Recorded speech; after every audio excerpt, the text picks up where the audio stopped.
Lambwe Valley. One of the renowned settlement schemes in Kenya, visibly located in the western region of the country at Homa Bay County. This valley is historically known for sisafly infestation, an insect whose bite causes sleeping sickness, which scared the first settlers who came to settle at this valley in early 1940s.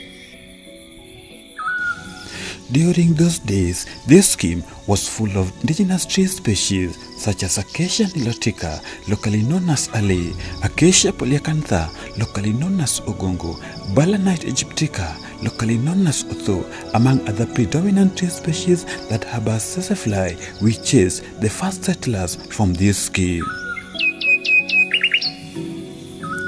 In early 1950s, the second settlers strategized their way back into the scheme by burning of bushes and cutting down trees with a mission to kill and scare sisafly to give them room for settlement and agricultural practice as the main source of livelihood. Inga was a work lady. Never be Lambwe Kajaida Par Gabriel. Kawan Ikasani and Pira Boro Gaboro. Bunwa Emano Makulo.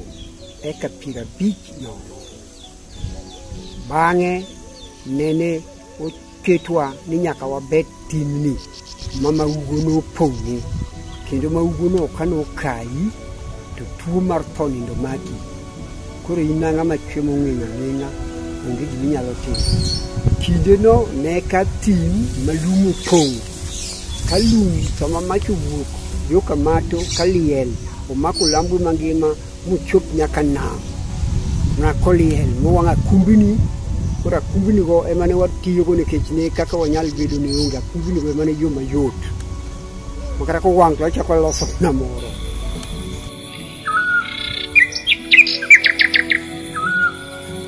This valley has Ruri Hills as the main physical feature that sits at the heart of the valley, with a coverage of about 8,000 hectares of land on the eastern side and Ruma National Park on the western side, a park that provides a home for roan antelopes among other wild animals in the entire East Africa countries. However, as deforestation activities increased over time and the number of settlers increases, putting more pressure on private and public lands, this scheme had experienced a climate change effect such as floods that sweeps away topsoil into Lake Victoria. The prolonged drought, on the other hand, affects the agricultural production as the sole source of livelihood. Courtesy of Regreening Africa, a project aims at boosting food production as well as increasing forest cover in partnership with the county government of Homa Bay, farmers here have embraced planting of fruit trees on farm as well as thinning and pruning of natural regenerations to provide fuel, foliage for beekeeping, and enable grass to grow underneath for livestock rearing. The move is not only aims at mitigating climate change in the area, but also provide a source of food and income to the locals. I'm planting fruit trees as part of my pension investment plan while still a youth. It's a cold morning when we arrive at Agogo's farm, Goljobe village in Lambwe, Homa Bay County. His home has varieties of fruit species he had ventured into, a practice he usually attends to every morning before he set off to county deliberations as a minister for agriculture, livestock and fisheries. Why I'm doing this first of all for environmental conservation.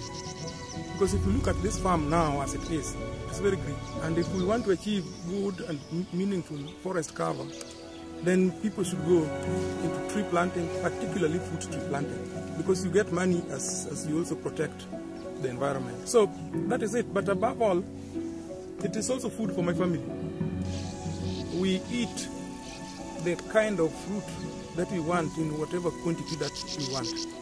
In these 10 acres of fruit trees, this farm has a variety of fruits that forms a green canopy to enable moisture retention for the production of maize, vegetable and other leguminous crops as part of agroforestry practices. As a minister, nobody would expect that by 6 I'm already up. But you are here before 6 and I must do something every day in this farm before I go to work. Like now, I'm just going to take a shower, then I go to work.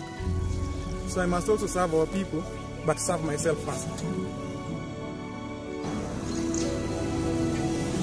As this evergreen approach is gaining momentum among the youth, farmers here are conducting inter-farm exchange visits to early adopters. Maxwell Ocho, Community Video Maker, Homa Bay County.